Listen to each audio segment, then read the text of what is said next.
जम्मू भाई, आपके पास आते ही हमको महाराष्ट्र याद आने लगता है।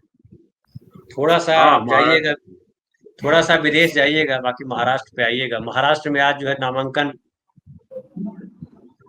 वापस लेने की तिथि खत्म हो गई, 3 बजे तक की तिथि थी और हमने शुरुआत में दर्शकों को बतला दिया है। आप भी शायद उस समय थे। फिर से चर्चा कर देते हैं कि जो है अब 8,272 प्रत्याशी बचे। 783 प्रत्याशियों ने अपना नामांकन वापस ले लिया है। उसमें महत्वपूर्ण हमारे इलाके से जो गोपाल शेट्टी जी हैं, जो पहले सांसद हुआ करते थे, निर्दलीय खड़े हो गए थे बीजेपी के, अब उन्होंने भी अपना नाम वापस ले लिया। लेकिन जो एक बड़ा महत्वपूर्ण था कि उनकी जो राज ठाकरे जी के जो पुत्र हैं अमित ठाकरे, माहिम से जो चुनाव लड़ रहे हैं पहली बार, वहां शिंदे जी चाह रहे थे कि सदा भाई बैठ जाए, नाम वापस ले ले। लेकिन सदा भाई ने नाम वापस लिया नहीं। उनको हालांकि कई चीज कही गई कि आपको मंत्री बना देंगे वगैरह वगैरह वगैरह, लेकिन उन्होंने कहा कि नहीं। और उन्होंने ये भी कहा कि अगर बाला साहब होते तो अपने रिश्तेदार के लिए भी हमको नहीं बिठाते, तो मैं बैठूंगा नहीं। बड़ी मेहनत की है। और तीसरी तरफ जो है, जरांगे पाटिल ने अपने उम्मीदवार सब हटा दिए और कहा कि हम किसको वोट देना है आप जानो। तो मराठा किसके लिए मुसीबत बनने वाले हैं? मराठा वोटर जो है, जरांगे पाटिल जो हट गए हैं, तो किसका नुकसान होगा और किसका फायदा देख रहे हैं? एक बात मैं जम्मू जी शुरू करें उसके पहले महाराष्ट्र पर एक बात जानना चाहते हैं कि कुछ लोगों के जिनके नामांकन रद्द किए गए वो लोग हाई कोर्ट गए और हाई कोर्ट में कल सुनवाई है इस मुद्दे पर कि किस आधार पर और 11 बजे का समय दे करके इनके नामांकन रद्द किए गए। जैसा उसका भी हम विवरण अगर आपके पास हो तो हम जानना चाहते हैं। इससे पहले कि मैं धनंजय भाई महाराष्ट्र की चुनावी गतिविधियों पर टिप्पणी करूं, आपके चैनल के माध्यम से भारतीय नागरिक होने के नाते आज जो झारखंड में इस देश के प्रधानमंत्री ने जिस प्रकार का वक्तव्य दिया, भाषण किया, मैं क्योंकि संविधान प्रिय व्यक्ति हूं, इस भाषा ने इस देश की गरिमा, इस देश के प्रधानमंत्री नाम का जो संवैधानिक पद है उसकी गरिमा, और जिस संविधान को माथे पे चूम कर सत्ता पे आते हैं उस संविधान की गरिमा, और 140 करोड़ लोगों की भावनाओं के साथ खिलवाड़ करने वाला, इस प्रकार की भाषा वापरने वाला प्रधानमंत्री से मैं शर्मिंदा हूं। एक नागरिक होने के नाते, एक भारतीय होने के नाते मैं ऐसे घटिया प्रधानमंत्री की घोर निंदा करना चाहता हूं।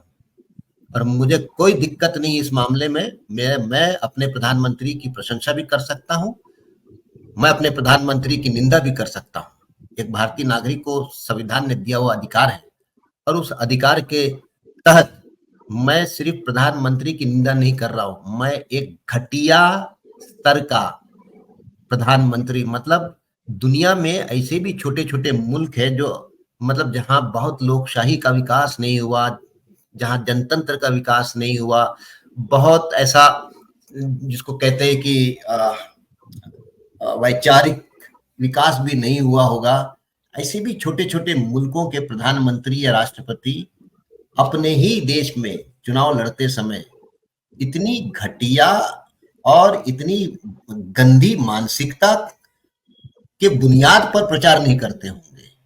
मतलब आज का भाषण है क्या भाई, उससे झारखंड का क्या संबंध है? उस भाषण से क्या झारखंड के आज जो भी सवाल है, वहां के आदिवासियों के, वहां के नौजवानों के, वहां के किसानों के, या वहां के खेत मजदूरों के, या मेहनत का समाज के, या वहां छोटे मोटे उद्योग धंधे हो, व्यापारियों के, भाई या इस देश में सरकारें बनाए किस लिए जा रही है? अगर इन समस्याओं का समाधान अगर सरकारों को नहीं ढूंढना है तो फिर सरकारें बनाना क्यों है? और एक देश का प्रधानमंत्री कह रहा है कि क्या क्या गलत हो रहा है। सरकार तुम्हारी है, तुम देश के प्रधानमंत्री हो, गृह मंत्री तुम्हारा, विदेश मंत्री तुम्हारा, रक्षा मंत्री तुम्हारा, सारे मंत्रिमंडल के तुम नेता हो और देश के आप मंत्री हो, और एक राज्य में जाकर वो राज्य कितना असुरक्षित है तुम बता रहे हो, तो तुम क्या झक मार रहे हो क्या कि वहां प्रधानमंत्री कार्यालय में या आपका गृह मंत्री या आपके तमाम रक्षा मंत्री के जुआ वगैरह खेलते रहते हैं क्या 24 घंटे? अरे उनका काम है, अगर देश में अगर कोई घुसपैठ हो रहा है तो रोकने का काम है, रोको ना। कभी देश में कोई मोर्चा निकला कि घुसपैठे को भारत सरकार रोक रही है, इसके लिए गलत कर रही है? तो या तो ये करो कि आप नशे में रहते हो 24 घंटा, या तो आप ये करो कि आप अय्याशी का काम करते हो 24 घंटा, देश नहीं चला रहे हो, या तो आप ये कहिए आप अपने दफ्तरों में आपके मंत्री और आप सब जुए ही खेलते रहते हो। मतलब किसी एक राज्य में जाकर देश का प्रधानमंत्री क्या बोल रहा है भाई? कुछ है उन आजकल सोशल मीडिया में ये सारे तो विदेश में भी लोग सुनते होंगे, यूट्यूब के माध्यम से हंसते भी होंगे लोग ये भी बोलते होंगे ना कि यार ये कैसा देश है, क्या था और क्या हो गया कि लोग ऐसे बर्दाश्त भी करते हैं। ये इससे अनुमान लगा ले हमारे दर्शक और भारत के लोग कि ट्रंप को आप किस तरह से सोचते हो। जी, मुझे याद है ट्रंप जब पहली बार जीत के आ गए थे, उसके बावजूद वहां के नागरिक सड़क पे उतरे थे और ये कहते हुए कि हम शर्मिंदा है, हमने ट्रंप जैसे व्यक्ति जो है अमेरिका का राष्ट्रपति बनाया है। मतलब ये है नागरिक बोध, ये है नागरिक चेतना। क्योंकि भैया आपको सिर्फ अपने आप को उत्तर नहीं देना है, आपको आपके बाहर का जो समाज है, दुनिया है, उसको भी आपको उत्तर देना है, उससे भी आप बात करते रहते हो। मतलब क्या छवि है, मतलब और सारा मतलब ये मुझे तो ये आश्चर्य हो रहा है कि एक राज्य का मुख्यमंत्री जो संवैधानिक पद पे है, उसकी अपनी सीमा राज्य के बाहर नहीं है, वो दूसरे राज्य में जाकर वहां पर सामाजिक सौहार्द को बिगाड़ने का काम कर रहा है एक मुख्यमंत्री किसी राज्य का। भाई वहां आप तब जाइए अगर वहां कोई मीटिंग है सरकारी, तो ठीक है, समझ में आता है। अगर आपकी कोई पार्टी की मीटिंग है, पार्टी के भी पदाधिकारी आप जा रहे हैं, समझ में आ रहा है।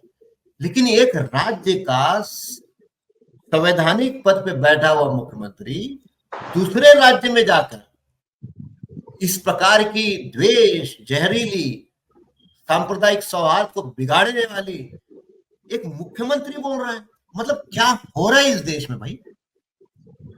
आप जो है आप मिडिल ईस्ट में जाएंगे, सऊदी अरब में जाएंगे और गले लगाएंगे तो वहां आपको मुसलमान नहीं दिख रहा। आप भारत के जो मुस्लिम है, जो भारतीय नागरिक है, आप वहां हमले पे हमले हो रहे हैं और आप रोना गाना गा रहे हैं कि देश का हिंदू सुरक्षित असुरक्षित है, देखो कनाडा में हिंदुओं पे हमला हो रहा है। तो मतलब आप अपने ही भारतीय नागरिकों की रक्षा नहीं करना चाहते और इसमें भी आप हिंदू दोहन इसको बोलते हैं, हिंदू दोहन का रोना राग आलाप रहे हैं। अरे भाई आप जिस प्रकार का बर्ताव आप अपने देश में कर रहे हो, इसके सारे वो साइड इफेक्ट्स है। यहां तो आपकी सत्ता है, लेकिन विदेशों में अच्छा, मैं तो आज बड़ा आश्चर्य होता है, अब ये हिंदू मुसलमान विदेश में भी करने लगे हैं। अरे वो सब भारतीय नागरिक है यार, आप कम से कम हिंदू मुसलमान देश में करते हो, लेकिन आप अपने नागरिकों को भारतीय नागरिक तो बोलो, जिससे पूरे देश को भी ऐसा लगे कि नहीं भारतीयों के साथ कहीं अन्याय हो रहा है। अब आपने उसको विदेश की धरती पे भी कुछ हो रहा है तो आप उसको हिंदू बना दे रहे हो। तो फिर आप जब हिंदू बना दे रहे हो तो फिर हिंदू ये देख रहा है कि मेरे जात का है क्या, मेरे प्रांत का है क्या, मेरी भाषा बोलने वाला है क्या। फिर जो है भारतीयों पे हमला अगर होता है तो पूरे 140 करोड़ नागरिक, भारतीय नागरिक उसके साथ खड़े हो जाते हैं।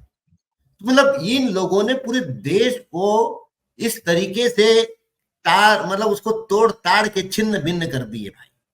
अब मतलब कहां लेके जाएंगे, ये बात तो सही है, ये कोई अंत नहीं है, अंत तो उनका होना शुरू हुआ है, मुकाबला तो करेंगे, लेकिन ये सब पीड़ादायी है और बहुत ही दिल को ठेस और दर्द पहुंचाने वाली बात है। अब जहां तक रहा महाराष्ट्र, आज का दिन चुनाव आयोग के मुताबिक अपना मतदान, अपनी पर्ची वापस लेने का आखिरी दिन था उसके नजर से।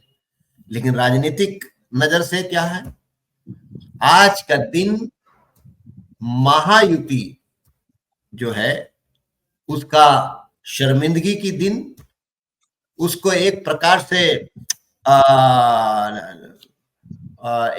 से उसको मुंह की खानी पड़ने वाली दिन, आज महायुति को मायूस होने वाला दिन, और दूसरी तरफ महाविकास आघाड़ी के लिए आज उसको एक हौसला देने वाला, एक नैतिक जीत जिसको कहते हैं ना, मॉरल विक्ट्री वाला दिन के रूप में आज देखा जाएगा, याद किया जाएगा।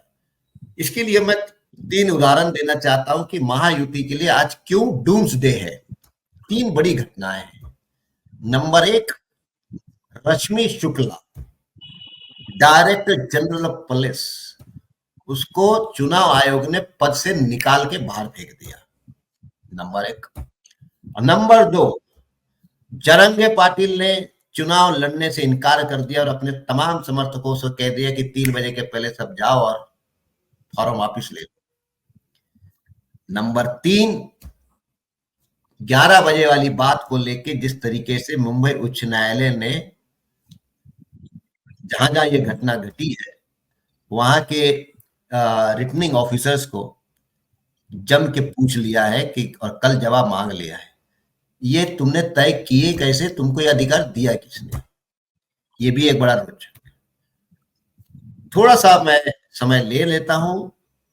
रश्मि शुक्ला जो रिटायर हो चुकी थी, उसके बाद 3 महीने एक्सटेंशन, वो भी खत्म, लेकिन ये चुनाव निपटाने के लिए खास करके देवेंद्र फडणवीस की मर्जी के चलते उनको एक्सटेंशन दिया गया। यही वो रश्मि शुक्ला है जो महाविकास आघाड़ी को डिस्टेबलाइज करने में जो अंदर से भूमिका निभाते हैं वो भूमिका निभा रही थी, और बिना किसी सरकारी निर्णय के चलते वो उस समय के महाविकास आघाड़ी के नेताओं का फोन टेप कर रही थी। संजय राउत ने बाकायदा बार-बार आरोप लगाया संजय राउत ने। यहां तक उस समय के जो विधानसभा के सभापति थे, वर्तमान के कांग्रेस के प्रदेश अध्यक्ष नाना पटोले, उनका भी वो फोन टेप कर रही थी। इतने गंभीर आरोप जिस पे लगे हो। और जब चुनाव आयोग ने कई नौकरशाहों को, जिसमें आईपीएस भी आ जाते हैं और आईएएस भी आ जाते हैं, या एक ही जगह पे काम करने वाले अधिकारियों को ट्रांसफर कर देता है, तो मुंबई के 21 पुलिस इंस्पेक्टर्स, मतलब 21 थाने के मुखिया लोग महाराष्ट्र एडमिनिस्ट्रेटिव ट्रिब्यूनल में गए, ये कहते हुए कि हमारी तबीयत खराब है, तो हमारे बच्चे छोटे हैं, तो फलाना ठिकाना है, हमें ट्रांसफर हमारा रद्द किया जाए। और उनके समर्थन में स्वयं रश्मि शुक्ला ने भी एक हलफनामा दायर किया कि इनका ट्रांसफर चुनाव के चलते जो हुआ है उसको पीछे लेना चाहिए, और महाराष्ट्र एडमिनिस्ट्रेटिव ट्रिब्यूनल ने उनके पक्ष में आदेश दिया और एक प्रकार से ट्रांसफर पे स्टे लगाया। लेकिन जब हाईकोर्ट मामला चले गया तो हाईकोर्ट ने कहा ये हमको मत बताओ, जहां जहां आप लोगों का ट्रांसफर हुआ है पहले मिनट में जाओ और वहां पर ड्यूटी ज्वाइन कर लो। ये जो आदेश था ये एक प्रकार से रश्मि शुक्ला के पर जबरदस्त थप्पड़ थी। क्यों? क्योंकि 21 जो गए थे तो एग्रीड थे, थोड़ी देर के लिए मान लिए जाए। उनके समर्थन में चुनाव आयोग के ट्रांसफर के खिलाफ जाना, ये एक बहुत बड़ा इनडिसिप्लिन भी था और एक प्रकार से चुनौती देने वाली बात थी। और दूसरे तरफ इस बात को स्पष्ट करना था कि मैं कुछ और इरादे, मेरा कुछ और टारगेट है, टास्क है, उसको अंजाम देना है। और आपको याद होगा परसों शरद पवार ने कहा था कि अब पैसे पुलिस की गाड़ियों से इधर उधर हो रहे हैं। इस पर ना बीजेपी ने खंडन किया, ना पुलिस विभाग ने खंडन किया, किसी ने नहीं किया। इसका मतलब ये है कि कहीं ना कहीं शरद पवार को इस बात की जबरदस्त जानकारी रही होगी, क्योंकि महाराष्ट्र में बड़े पैमाने पे गाड़ियां पकड़ी जा रही है, पैसों के, नोटों के बंडल। ये सारी घटनाएं जो है वो घटनाएं हैं कि ना चाह कर भी चुनाव आयोग को रश्मि शुक्ला को निकालना पड़ा। मैं समझता हूं कि ये महाराष्ट्र सरकार और गृह मंत्रालय के ऊपर इतनी बड़ी चपराक है, और इस पूरी घटना से महायुति जो है उसका सर, आज उसका जो चमक है उस चमक उखड़ गई है। और महाविकास आघाड़ी के लिए ये बहुत बड़ी जीत है, क्योंकि वो तो लगातार कंप्लेंट कर रहा था। तो मैं समझता हूं कि ये बहुत बड़ी घटना हुई। दूसरी घटना जरंगे पाटिल वाली, हम सब जानते हैं जरंगे पाटिल का मुद्दा कितना कॉन्स्टिट्यूशनल है नहीं है, वो तो चलते रहेगा भविष्य में। लेकिन जो मराठा समाज है, एक और लाइन ऐड करो। जरंगे पाटिल ने ये भी कहा कि ये जो शिंदे सरकार है उसने भी हमारी सुनवाई नहीं की, हमको लटकाया, ये भी कह दिया है। कौन सा? जरंगे पाटिल ने कहा कि ये शिंदे सरकार ने भी हमारे साथ धोखा किया। हाँ, तो जरंगे पाटिल, मराठा समाज, ये बुनियादी तौर पर कांग्रेस और राष्ट्रवादी कांग्रेस का वोट बैंक है, और बीजेपी आंख लगा के बैठी हुई थी कि किसी भी तरीके से जरंगे पाटिल अपने समर्थकों के साथ 15-20 जो है इलाके मराठवाड़ा के, वो चुनाव लड़ ले, जिससे भाई उनका तो अपना समर्थन तो है ही आज जरंगे पाटिल को। तो मराठे अगर महाविकास आघाड़ी से दूर हो जाते हैं तो ये बहुत बड़ा एडवांटेज, जो हरियाणा पैटर्न जिसको हम बोलते हैं ना, वो एडवांटेज था। लेकिन चाहे जो भी हुआ होगा पर्दे के पीछे, मैं तो नहीं जानता। लेकिन जरंगे पाटिल ने कहा कि हमारी जो मीटिंग रात को 2 बजे शुरू हुई वो 5:30 बजे तक चलती रही, और अंत में हमने फैसला कर लिए कि भाई एक जाति के समर्थन से चुनाव नहीं जीता जा सकता, जो भी हो भाई। उन्होंने वापिस कर लिया, और वापिस कर लेने से महायुति का जो सारा गणित था, खास करके मराठवाड़ा के इलाके में, वो गणित पूरा का पूरा मतलब छिन्न भिन्न हो गया है। और ये एक प्रकार से महाविकास आघाड़ी के लिए एक जिसको कहते हैं ना कि बहुत बड़ा समर्थन मिल गया है।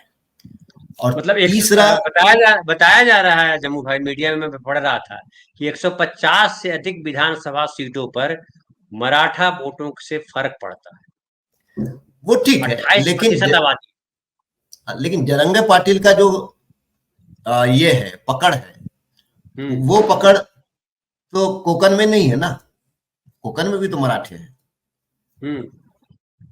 थाने में भी मराठे हैं, लेकिन वहां कोई पकड़ नहीं है। जरंगे पाटिल की जो असली पकड़ है वो है मराठवाड़ा। बिल्कुल। जालना, लातूर, नांदेड़, औरंगाबाद, बीड, परभनी, ये जो इलाके हैं, ये इलाके तो खेल ही खराब हो गया।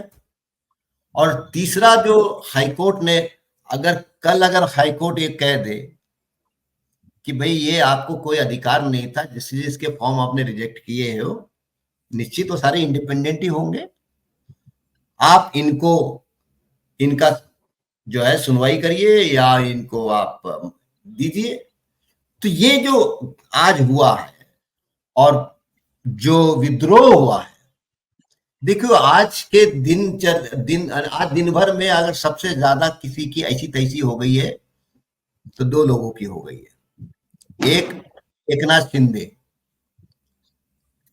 एकनाथ शिंदे की हालत ये हो गई कि वो ना सदा सरवर कर। हाँ, ना उसके पक्ष में जोर से खड़े होके बोल पाए, ना उसको डांटते हुए भी बोल नहीं पाए। और सदा भाई ने दिन भर एक आदमी पूरा मीडिया में 4 बजे तक छाया रहा। गजब प्लानिंग किया उसने। पूरी महाराष्ट्र एक तरफ, सदा सरवनकर एक तरफ, पूरा उसका नौटंकी चल रही, दिन भर चल रही है। मजे की बात देखो। हाँ, और 10 मिनट पहले वो कहता है कि राज ठाकरे से मिलना है, और राज ठाकरे को उसने जिस तरीके से ले लिया, अरे राज ठाकरे को ये लग रहा था ना कि मैं तो हिंदू हृदय सम्राट, और जब मेरे लड़के का सवाल आया तो उस पर तो कोई सवाल ही नहीं खड़े होंगे। तो सदा सरवरकर ने जो झिरा दिया उसकी आज कि भाई तू होगा अपने घर का नेता या तू होगा मनसे का नेता, तू मेरा नेता होता नहीं है। तो ये मत बता तेरा लड़का लड़ रहा है, नहीं कौन लड़का लड़ रहा, मैं ये सीट में मैं लड़ रहा हूं और यहां से मैं जीतते आया हूं, या नौटंकी कर मत।